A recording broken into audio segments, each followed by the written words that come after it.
আসসালামু আলাইকুম বন্ধুরা, সবাই কেমন আছেন? চলে যাব আজ বগুড়ার মেলায়। এই ভিডিওটা অনেক আগের করা, আজকে আপলোড দিচ্ছি।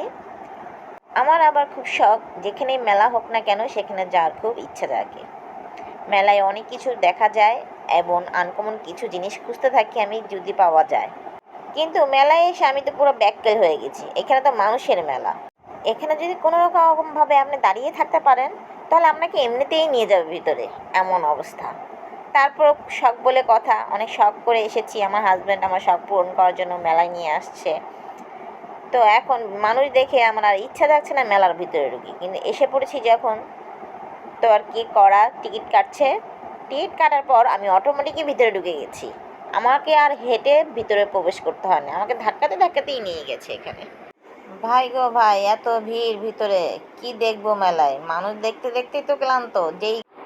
যেই গরম ছিল তখন, পুরাই শেষ। কোনো রকমভাবে জানলা নিয়ে ভিতরে ঢুকছিলাম, ঢোকার পরও সেই অবস্থা।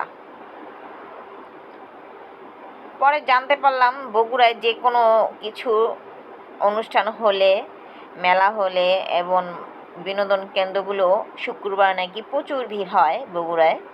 যার ফলে যারা নতুন করে বগুড়া শহর ঘুরতে আসবেন, তারা অবশ্যই খেয়াল রাখবেন, শুক্রবার দিন বাদ রেখে যে কোনো বারে আপনারা ঘুরতে পারবেন, যে কোনো বিনোদন কেন্দ্রে। এত ভিড় হবে না, ঘুরেও মজা পাবেন। তো আমরা ভুল করে ফেলেছিলাম। মেলায় প্রবেশ করে কিছু আর দেখতে পারিনি তেমন, গরমের ভিতরে মানুষ এত, যার কারণে আমরা এক জায়গায় দাঁড়িয়ে একটু সব কিছু দেখছিলাম। ঝর্ণার পানিটা দেখতে আসলে অনেক সুন্দর হয়েছে, যার কারণে দাঁড়িয়ে দাঁড়িয়ে দেখছিলাম। কিন্তু আমার হাজব্যান্ডের খালাতো বোনের ছেলে এখানে ট্রেন দেখে ট্রেনে উঠবে বায়না ধরেছে। এখন ট্রেনে কেউ উঠতে চাচ্ছে না, কিন্তু ও উঠবে ট্রেনে, ও ট্রেনে উঠবেই। এখন কি আর করা, আমার হাজব্যান্ড একে বলছে ওকে বলছে, কেউ উঠবে না। এখন আমার হাজব্যান্ড ডিসিশন নিলে বাচ্চাকে নিয়ে সেই উঠবে।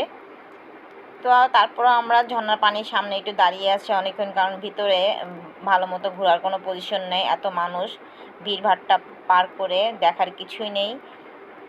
তো ঝর্ণার পানিটা দেখতেই খুব ভালো লাগছে, এখানে অনেক সুন্দর লাইটিং করা, অনেকেই দাঁড়িয়ে এই ঝর্ণার পানি দেখছে। কি করবে, ভিতরে ঢোকা তো মুশকিল, আশেপাশে দোকানপাট ওইভাবে আমি দেখতে পারিনি। সবশেষে টিকিট কেটে আমার হাজব্যান্ড ট্রেনে উঠবে। সেখানেও সিএল অনেক, তা দাঁড়িয়ে আছে। অবশেষে ট্রেনে ওঠার পজিশনটা পেয়ে গেছে, এখন বাচ্চাকে নিয়ে এসে উঠে গেছে। তা আমি একটু তাদের ভিডিওটা করে নিচ্ছি, টাটা জানিয়ে দিল আমাকে।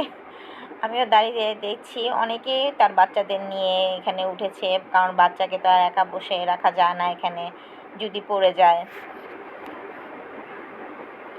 এখানে বাচ্চাদের বিনোদনের ব্যবস্থাও আছে, কিন্তু আজকে শুক্রবার বলে এত ভিড়, যার কারণে এখানে সব কিছু দেখানো সম্ভব হয় নাই।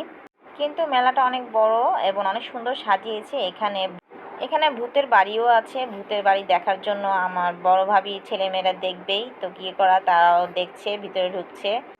আজ এই পর্যন্তই, নতুন কোনো ভিডিও নিয়ে আবার আপনাদের সামনে দেখা হবে। আল্লাহ হাফেজ।